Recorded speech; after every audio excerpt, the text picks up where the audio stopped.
మాంగళ్య shopping mall ఆర్సీపురంలో Ambedkar statue ఎదురుగా July 12న రాశి ఖన్నా చేతుల మీదుగా grand opening. Hyderabad ministers quarters ముట్టడికి విద్యార్థి సంఘాలు యత్నించాయి. విద్యారంగ సమస్యలు పరిష్కరించాలంటూ డిమాండ్ చేశారు. విద్యార్థులను పోలీసులు అడ్డుకోవడంతో తోపులాట జరిగింది. పలువురిని పోలీసులు అదుపులోకి తీసుకున్నారు.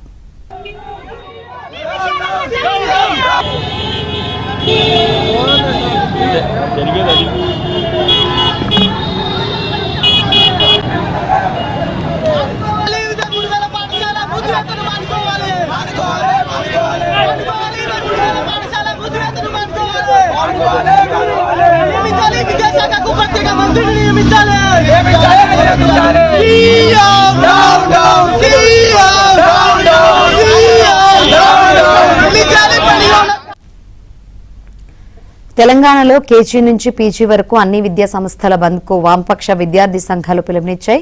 ఫీజు రియంబర్స్మెంట్ బకాయిలను వెంటనే విడుదల చేయాలని, ప్రైవేట్ విద్యా సంస్థల ఫీజులపై ప్రభుత్వం కఠిన నియంత్రణ తీసుకురావాలని డిమాండ్ చేస్తున్నాయి. అలాగే విద్యా హక్కు చట్టంను పూర్తి స్థాయిలో అమలు చేసి పేద విద్యార్థులకు నాణ్యమైన విద్య అందుబాటులోకి తీసుకురావాలని ప్రభుత్వాన్ని కోరుతున్నాయి.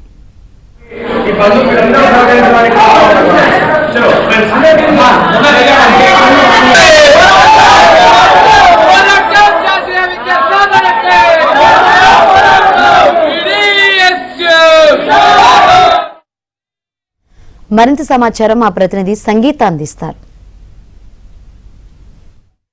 తెలంగాణ రాష్ట్ర వ్యాప్తంగా మొత్తము కేజీ టు పీజీ వరకు కూడా విద్యా సంస్థల బంద్ వామపక్షాల విద్యార్థి సంఘాలు కూడా పిలుపునివ్వడం జరిగింది. అయితే ఆ బంద్ కార్యక్రమం అనేది ఎంతవరకు సక్సెస్ అవుతుంది, అదేవిధంగా విద్యార్థులు కానివ్వండి, దాంతోపాటు మేనేజ్మెంట్ కానివ్వండి, ప్రభుత్వం కానివ్వండి ఎలాంటి సహకరిస్తున్నారు అని చెప్పేసి అనే దానిపైన కూడా మనము అడిగితే తెలుసుకునే ప్రయత్నం చేద్దాము. మనతో పాటు పీడీఎస్ రాష్ట్ర కార్యదర్శి అనిల్ గారు ఉన్నారు, ఆయన అడుగుదాం. సార్ చెప్పండి, అసలు మీరు మొత్తం కూడా తెలంగాణ రాష్ట్ర వ్యాప్తంగా కూడా బంద్కు పిలుపునిచ్చారు కేజీ టు పీజీ వరకు.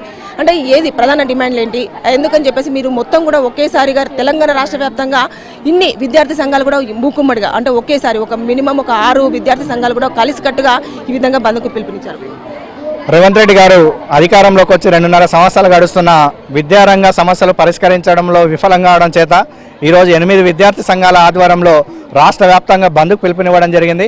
ఈ ప్రధానంగా ఈ డిమాండ్ బంద్ యొక్క నేపథ్యం కూడా పెండింగ్లో ఉన్నటువంటి రియంబర్స్మెంట్ విడుదల చేయాలని, అట్లాగే 23,000 ప్రభుత్వ పాఠశాల మూసివేస్తా ఉన్నని నిర్భయంగా నువ్వు వేదికల మీద ప్రకటించి ఉన్నావు. ఒకవైపేమో ప్రభుత్వ విద్యా సంస్థల నుండి నేను చదువుకొని వచ్చినని మాట్లాడినటువంటి రేవంత్ రెడ్డి నీవు చదివినటువంటి పాఠశాలలు, నీవు చదివినటువంటి కాలేజీలని మూసివేస్తే ఈ రాష్ట్రంలో మాట్లాడే వాళ్ళు ఎవరున్నారు? లేదా పేద బడుగు బలహీన వర్గాలకు చెందినటువంటి మొదటి తరం విద్యార్థులు చదువుకి ఇప్పుడు వస్తున్నటువంటి పాఠశాలను మూసివేస్తే ఈ రాష్ట్రంలో విద్య కోసం లేదా విద్య చదువుకొని భవిష్యత్తు కలలుగనేటటువంటి విద్యార్థులు ఎవరి పక్షాన నిలబడతారనేది మీరు అంతా అర్థం చేసుకోవాలి.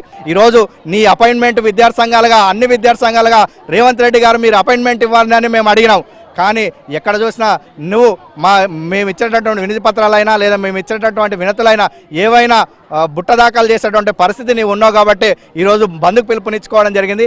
ఖచ్చితంగా నేను గద్దెదించడం కోసం కూడా మరో ఉద్యమానికి వామపక్ష విద్యార్థి సంఘాలుగా లేదా రాష్ట్రంలో ఉన్నటువంటి లక్షలాది మంది విద్యార్థులను రోడ్లపైకి తీసుకొని వచ్చి నీ పాలనను స్పందించడం కోసం కూడా మేమంతా ముందుకుంటామని తెలియజేస్తాం. రియంబర్స్మెంట్ ఏవైతే బకాయిలు ఉన్నాయో అవి వెంటనే విడుదల చేసి విద్యార్థుల భవిష్యత్తును కాపాడాలని చెప్పేసి అయితే కోరుకోవడం జరుగుతుంది. ఒకవేళ కనుక దీనిపైన ఎలాంటి స్పందన లేకపోతే ఇంకా ముందు కార్యాచరణ కూడా చాలా ఉద్యమంతో నెలకొంటుందని చెప్పేసి స్ట్రాంగ్ వార్నింగ్ అయితే ఇవ్వడం జరుగుతుంది. వీడియో జర్నలిస్ట్ శివాతో సంగీత, ఏబీ ఆంధ్రజ్యోతి.